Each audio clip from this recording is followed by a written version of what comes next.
it's light-bearing holsters. Let's start there. When you have a light-bearing holster, you have a huge opening right next to, or right around the trigger guard and trigger. And this allows all sorts of items to get in there and cause havoc with the trigger itself. I think that is what's most likely happening here, is that someone's clothes are getting in there, or debris, or in the case of the officers in the vestibule, the guy leans over, the other officer's keys get into the opening. As he stands up, the keys pull the trigger.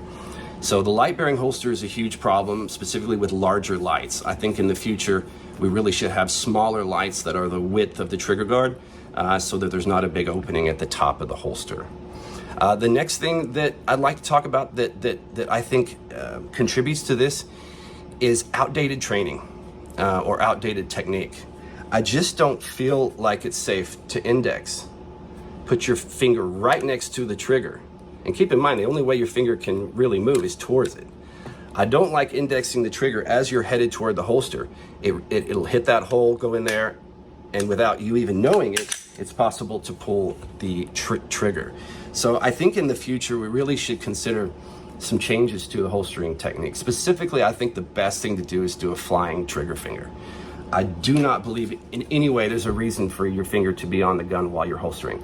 I like to fly it away. I've always done it like that. Guy who shoots or he loads and he just frickin' stabs at it. Like he's looking off this direction. He's like, no, it'll get in there. Oh, that is so frustrating to me. Mr. President, another SIG shill has hit the channel. What's going on, guys? Welcome back to the Trench Grenade channel. I am your host, the average SIG shill drama enjoyer that your mom says that we have at home. Thanks for watching. Guys, the purpose of today's video is we are going to be discussing the SIG armorer's findings. Now, I'm going to tell you his own words, what he said, and then I'm going to tell you why it's a bunch of bullshit. In his video, he discusses that he gave his list of talking points to SIG, that he flew out to SIG's headquarters and had a 5-hour interrogation with SIG's upper echelon leadership, where he discussed a number of issues, 70 issues, and all the findings. He goes on throughout the video to say that there's no issues with the punch test, there's no drop test issues, there's no issues at all. They couldn't replicate anything, even though it's all public knowledge on the internet at this point. But he then goes on to literally blame Safariland, holster manufacturers, weapon-mounted lights, surefire lights, training, law enforcement officers, the flying finger. Here's a fucking flying finger. He goes on to blame literally everything other than SIG. Now, this, ladies and gentlemen, is what we call a red flag. That is what a detective would call a clue. So this is just another one of those GBRS, military arms channel, bought and paid for shills. And why do I say that? Well, this dude admits to leaking his talking points, letting SIG refute them, letting SIG go through his video before publishing it, going out to SIG's headquarters, having a long discussion with them. He literally says it in his video. This is what the issue. These fucking SIG guys are all the same. On May 30th of 2025, going into June, if there is anybody actively defending SIG, they are on the take in one form or another. These dudes are all the same. GBRS, 20 to 30, maybe more videos talking about, well, if I don't see the gun with the arms crossed go off, then it's not the gun's fault. These guys are all the fucking same. Military Arms Channel, obviously defending SIG.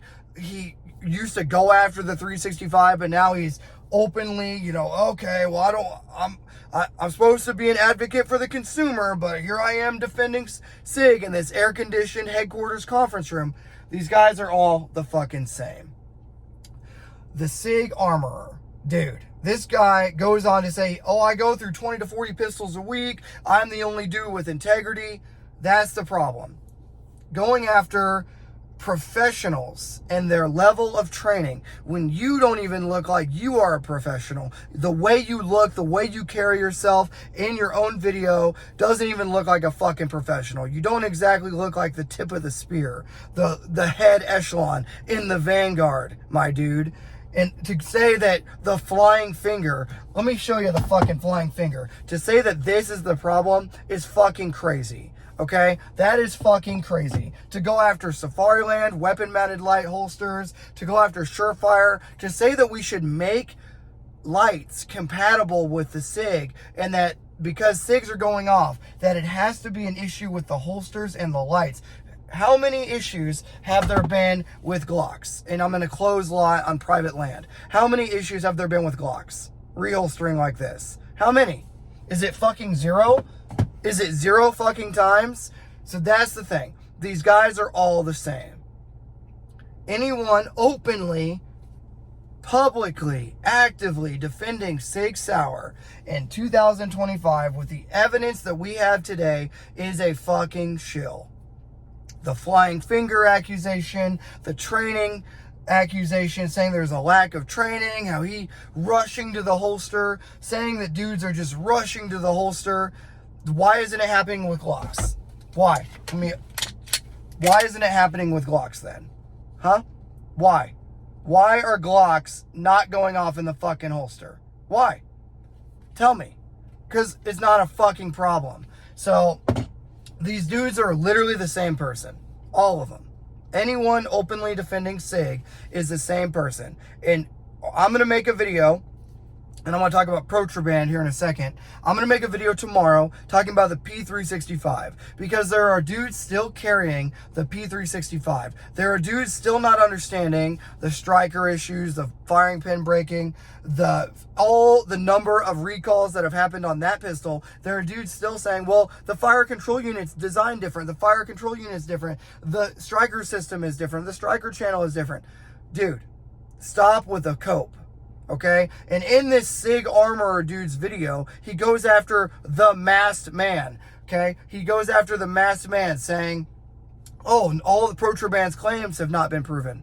This is the same list of talking points. It's the same. It's all the same bullshit. Okay?